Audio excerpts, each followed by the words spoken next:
Try to bluff on the lick, got his ass whacked. Heard a nigga stand, bro, we gon' get back. 392 F-Fins in the scat. Too greedy, he slimy, really that. All black ski masks, everybody slack.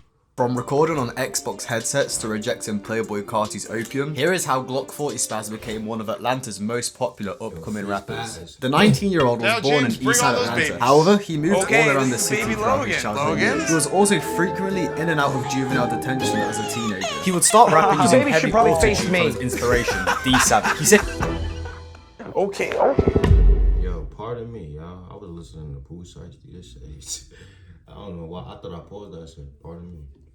Didn't like the auto-tune, so he started rapping without it. He said that's when he started seeing his potential. His rap name comes from his liking of the Glock 40 pistol, with it being his favourite gun. He also said that it's a big gun, which represents his aspirations of him going big. He then said that the spaz part comes from him spazzing out, which I guess is about his work ethic when rapping. He would drop his first track on his group SoundCloud page, EBG Records. The group name stands for Everyday Bang Gang and features members such as Lil EBG, Baby Solid and Go Unna. Unfortunately for EBG, 3 of their current members are in jail.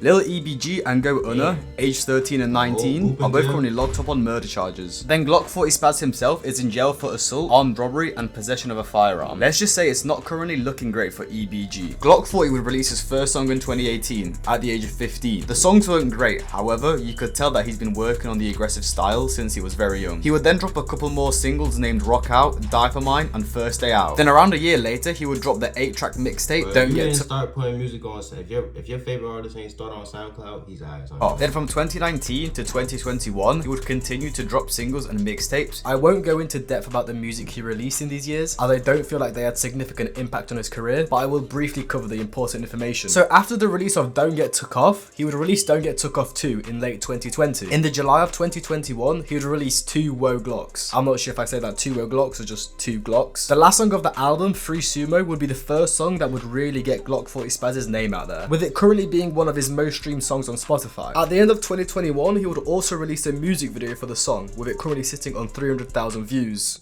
In 2022, things took a serious turn. He would release the first album of the year in April, Baby Woe. The album would feature Doo-Wop Kane and other EBG members. The album was just pretty much 20 songs of Glokk40's classic aggressive flows, and it featured many of Glokk40's now most popular songs, such as Swamp and Be Right Back. A month later in May, he would release the album Spaz and B. The album was compiled of songs with melodic, plug and B type beats. In a song on the album, named Von Don't Matter, Glokk40Spaz would diss Carti saying, "Fuck Playboi Carti," then further saying that he himself is a real vamp and Carti is a fake vamp. After the release of the album, he would perform his first ever show in his hometown Atlanta.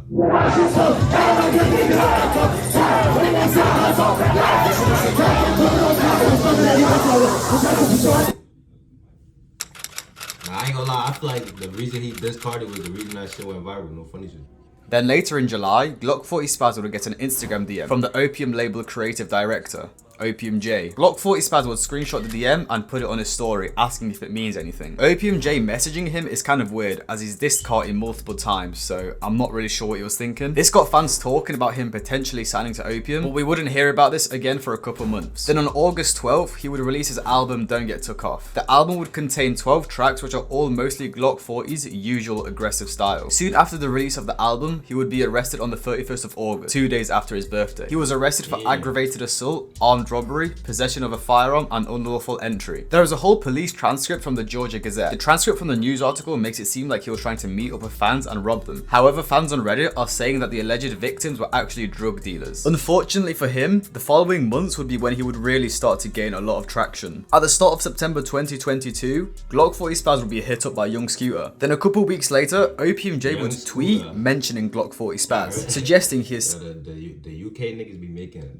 I swear to God, they be making all the rap videos, like, they be making into the Opium label. But then an Opium member, Homicide Bino, would reply to the tweet, disproving the rumor. Then literally a day later, Trippie Redd would be seen playing Glokk40Spaz's music on his Instagram live.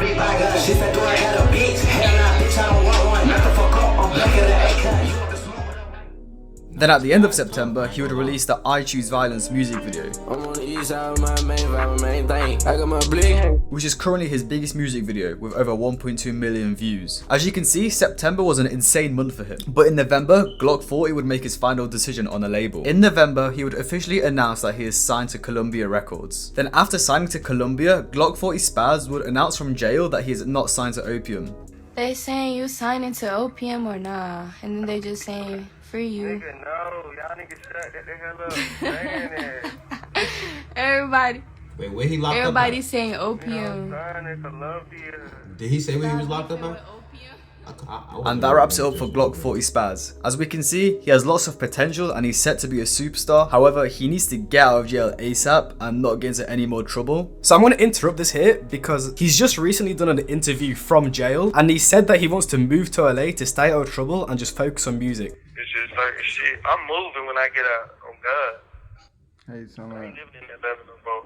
Nah, that's I'm going to good. LA. That's real good. So he's clearly making the right choices. I also think him not signing to Opium is actually That's very what all the good. I underground genuinely rappers don't be think doing. he Once fit. they get that fame and that money and they sign, they go right to Cali. Like every rapper live in Cali. I don't know why, but that's why everything's so expensive in Cali. Cause they looking at like all these rappers out here. They about to get their money from these niggas. No funny shit. That's in this vid.